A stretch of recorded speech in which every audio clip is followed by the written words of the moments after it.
প্রথমে আমরা জানব 18,000 কর্মী সম্পর্কে, তারপর কলিং ভিসা ও প্লান্টেশন ভিসা সম্পর্কে জানব।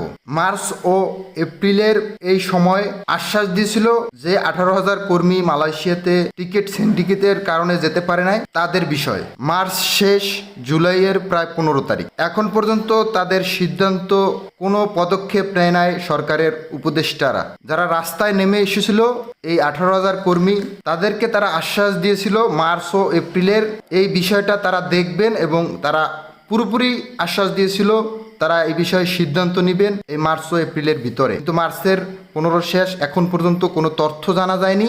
তবে যদি কোনো তথ্য জানা যায় পরবর্তীতে আপনাদের জানানোর চেষ্টা করব।